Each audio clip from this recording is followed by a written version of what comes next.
সবুজে ঘেরা বিস্তীর্ণ প্রান্তরে নীরবে দাঁড়িয়ে আছে এক অনন্য ইতিহাস, জাতীয় স্মৃতিসৌধ।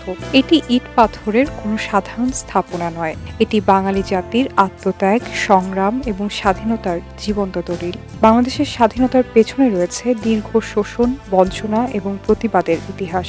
1947 সালের পর থেকে বাঙালি জাতি বারবার অধিকার আদায়ের সংগ্রামে নেমেছে। ভাষা আন্দোলন, গণ অভ্যুত্থান, ৬ দফা আন্দোলন, এই ধারাবাহিক লড়াইয়ের চূড়ান্ত রূপ নেয় 1971 সালের মহান মুক্তিযুদ্ধ। এই মুক্তিযুদ্ধে লক্ষ লক্ষ মানুষ শহীদ হন, অসংখ্য মা বোন সম্ভ্রম হারান, ধ্বংস হয় অগণিত ঘরবাড়ি। সেই আত্মত্যাগকে চিরস্মরণীয় করে রাখতেই ঢাকার অদূরে সাভারে নির্মিত হয়েছে জাতীয় স্মৃতিসৌধ। এই স্মৃতিসৌধের নকশা করেছেন খ্যাতিমান স্থপতি সৈয়দ মইনুল হোসেন। এর মূল সৌধে রয়েছে 7টি ত্রিভুজাকার স্তম্ভ। জাতীয় স্মৃতিসৌধের 7টি স্তম্ভ বাংলাদেশের স্বাধীনতা সংগ্রামের 7টি স্বতন্ত্র ঐতিহাসিক ধাপ এবং কারণকে প্রতীকীভাবে তুলে ধরে। প্রথমত, 1952 সালের ভাষা আন্দোলন বাঙালির রাজনৈতিক সচেতনতার সূচনা করে। দ্বিতীয়ত, 1954 সালের যুক্তফ্রন্ট নির্বাচন পূর্ব বাংলার মানুষের স্বাধিকার এবং স্বায়ত্তশাসনের দাবিকে সুস্পষ্টভাবে সামনে নিয়ে আসে। তৃতীয়ত, 1966 সালের 6 দফা আন্দোলন বাঙালির অর্থনৈতিক এবং রাজনৈতিক মুক্তির রূপরেখা নির্ধারণ করে এটি। চতুর্থত, 1969 সালের গণ অভ্যুত্থানের স্বৈরশাসনের বিরুদ্ধে গণমানুষের প্রবল প্রতিবাদের প্রতিফলন।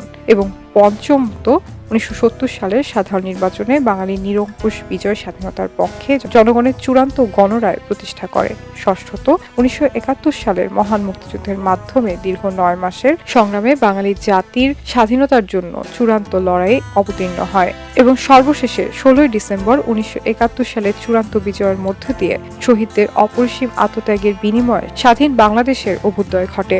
এই 7টি স্তম্ভ সম্মিলিতভাবে বাঙালির সংগ্রাম, ত্যাগ এবং স্বাধীনতার পূর্ণ ইতিহাসের প্রতীক হিসাবে জাতীয় স্মৃতিসৌধে অমর হয়ে আছে।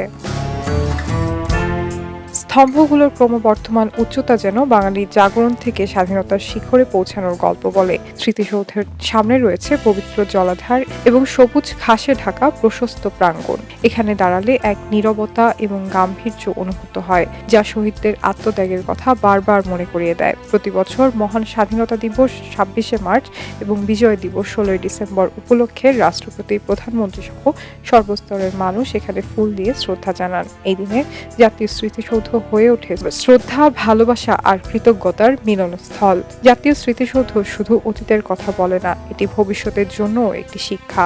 এটি আমাদের মনে করিয়ে দেয় স্বাধীনতা রক্ষা করতে গেলে দেশপ্রেম, ঐক্য এবং দায়িত্ববোধ অপরিহার্য। লাল সবুজের পতাকার ছায়ায় দাঁড়িয়ে জাতীয় স্মৃতিসৌধ আজও ঘোষণা করে, এই দেশ ত্যাগের বিনিময়ে অর্জিত। যতদিন বাংলাদেশ থাকবে ততদিন এই স্মৃতিসৌধ গৌরব এবং আত্মপরিচয়ের চিরন্তন প্রতীক হয়ে থাকবে।